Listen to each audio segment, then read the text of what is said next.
Hi there, Malcolm here with my 13th video for Wyrmberg Games, and today I'll be bringing you a summary of what happened over the weekend at TableTop Gaming Live in Alexandra Palace, London. I went with a very specific shopping list, pretty much stuck to that, and was also quite successful. So let's get cracking. On the top of my personal shopping list was Tiny Epic Mechs by Gaming Games.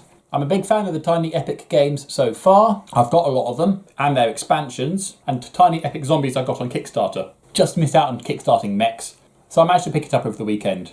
It's the latest one they've got released. Technically, Tiny Epic Tactics don't come out until next year, though I did back that one on Kickstarter. And this one looks to be a program game, where you have your mechs in an arena, and you program what you want them to do, and then just see how it plays out. Still learning the rules for this one. When I've done that, I'll do an unboxing.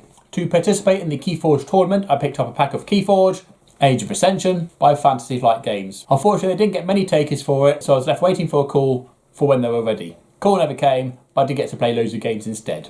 Ones that I don't know and haven't already got, so there was an upside. In this one, I have Crowcrag, Osborne, a Logos, Brobnar, and Shadows deck.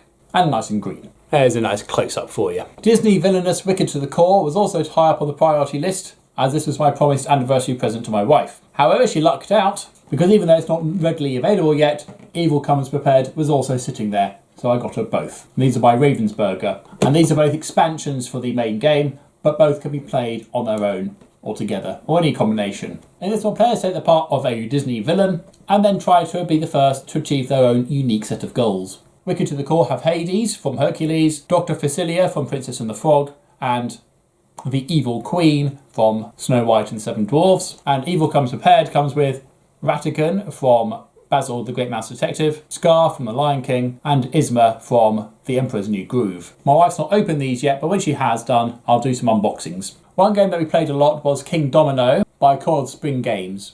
We even found a giant version to play as well. Really enjoyed this one, so much so that we actually picked it up. We got it on a special offer and managed to get it for 12 quid. And in this, you play dominate-like tiles and score points. Again, expect an unboxing video soon. A game I played a few years ago was Galaxy Trucker by Czech Games Division, brought to the games night by another player, and it's a game I've been thinking about ever since, and so when I saw a copy of this, I picked it up. Previously, I've been not so lucky finding a copy. At the Games Expo earlier in the year in Birmingham, I did find the big box, which had every single expansion in it, and although I would like all the expansions, it was quite a hefty price tag in one go. In this one, players race to build their spaceships using component parts they find, and seeing how their hastily constructed spaceships fare on their grueling missions. A lot of fun, very clever, and something very different to what I've already got. I was then torn between two titles. I went for Everdell by Starling Games, a game I think looks absolutely beautiful, comes with a nice 3D tree, which is completely pointless but quite lovely. Still learning the rules for this one, but looks to be a worker placement tableau style game. So that's the winner already.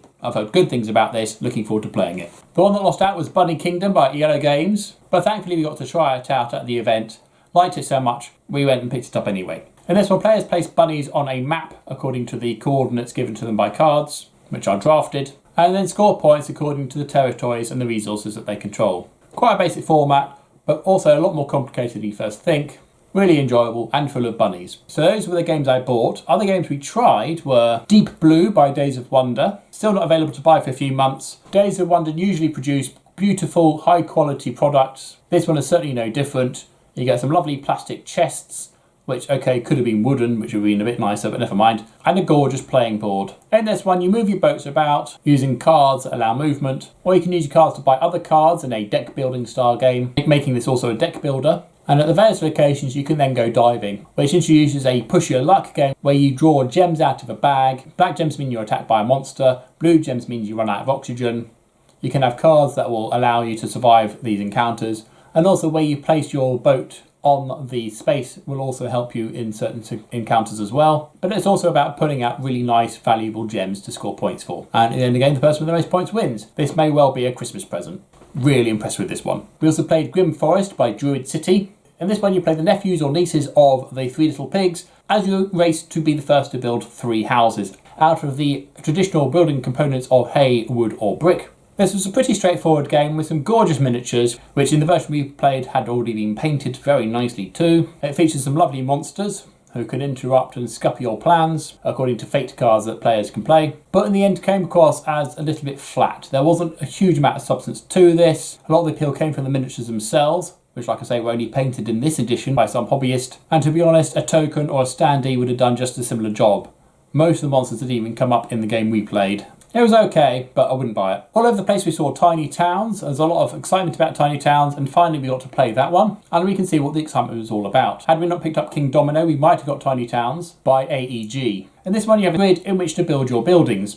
Building buildings requires the placement of coloured cubes, one per space, in the arrangement matching the cards. Players take turns picking a coloured cube or material, forcing all the other players to take the same material for themselves and having to place it on their boards. This very quickly becomes a frustrating experience as you're fighting for space to get a large layout of cubes in order to build a single spaced building. This one looks to have a huge amount of replay value and was as enjoyable as it was frustrating. Another game I played from a visiting member of the group was The Castles of Burgundy by Ravensburger. However, it had been so long I'd forgotten most of how to play it. The rules really let this one down because you read through the rules chronologically, you get some of the information, you then get details on the buildings and what they do, and after all that, you then get the extra rules on how to actually play the game properly. It's like, why weren't they with the main bit? After a few rounds we finally got the grips of it, and I certainly enjoyed playing it again. My wife said it's worth trying it again to see if she'd like it or not. We're both big fans of Carpe Diem, and I saw this one as a accompaniment to that. There is a downside though, that there is quite a lot of setup at the beginning of the game and throughout the game. It's also got similar game elements to other games we've got, such as Pulsar 2849, with the rolling of dice and using dice to do various actions depending on what you've rolled, and Carpe Diem itself in terms of looks and the fact you've got square tokens that all do things. But I was grateful for an opportunity to play it again. We also had to go at Root. I see this one pop up a lot on Instagram and a lot of people love playing it.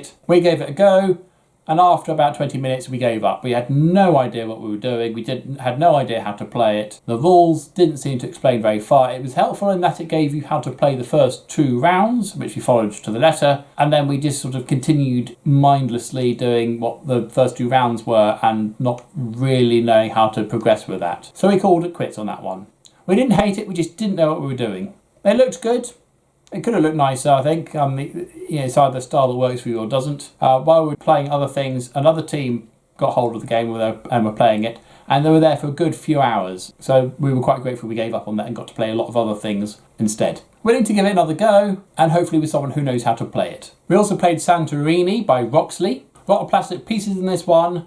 A small grid, you get 2 people to move about, you move, you then build a bit of a building, either the base, the middle, the top or the dome. You can move in any direction, you can step up 1 level, you can drop down as many levels as you like, and the aim of the game is to stand on the top of level 3, a move that can be blocked by the other player placing a dome to stop you getting there. However, you can only place domes in the 8 spaces surrounding your people. And so it came across as an upgrade to Connect 4. Very enjoyable, very tactical. Not one that we felt was needing to be picked up necessarily, but I wouldn't say no. But if I saw a copy going cheap, I probably would. We also tried Tokaido by Fun Forge. This is a game I've seen played before and it didn't really appeal. I thought that looks a bit dull and uninteresting. The artwork was a bit bland.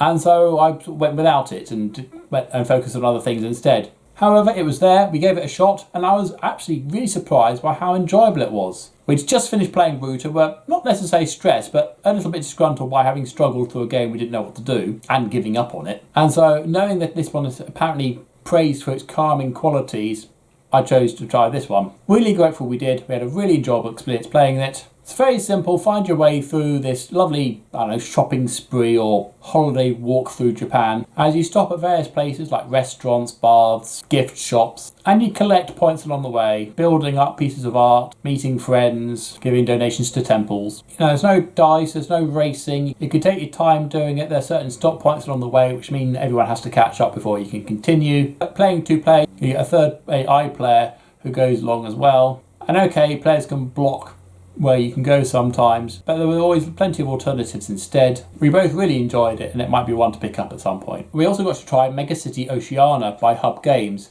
This was a game I had my eye on for some time, just curious to know what it was because the shots in the Tabletop Gaming magazine, for example, don't really tell you much about it. In this game, players have to build buildings according to rules given to them by their cards. The components are small plastic pieces of 3 different colours representing glass, metal and concrete, and you have to build them in a certain way using using a specific number of pieces, and they have to be at least a certain height. Once you've constructed this flimsy thing, you then have to try and slide it into the middle of the table to join it to the rest of the growing city. So a game of dexterity. There is turn taking of a sort, but that can be put on pause while everyone's fumbling with their pieces and watching the whole thing crashing down. So you certainly need a nice sturdy table and people who can sit still and not knock it. I really enjoyed it. Not sure if I'd pick it up though, because I don't know how often it would actually get played, but really welcome the opportunity to try it. With a very few minutes to spare before we all got thrown out, we played number 9 by Abacus Spiel. Similar to Mega City Oceania in that it's another stacking game. This time you have flat cardboard pieces of the digits 0 through 9. There are 20 cards. There are number cards which are shuffled and turned over,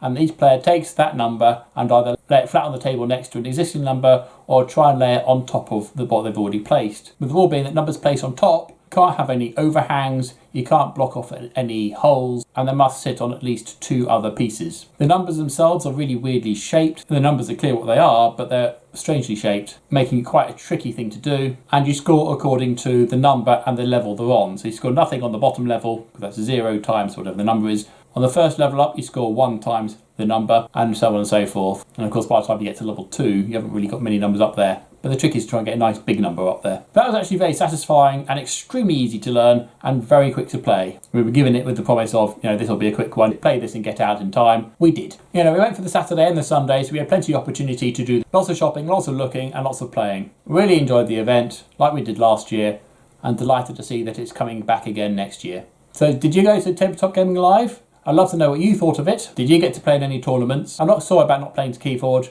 Like I say, I did get to play a load of other games instead that I don't already have, so it was a win-win. Bit of a shame though. Or what was your game haul? Like I say, I am planning on doing an unboxing of all the games I've bought, many of which won't happen until I've learned how they work, so I can give you a proper explanation. But if there are any games there that you'd like to see first, then that'll help me decide which ones to do first. Any other thoughts, then let me know in the comment section down below. But as usual, if you have nothing nice to say, please do keep to yourself. Thank you. Until next time, see you later.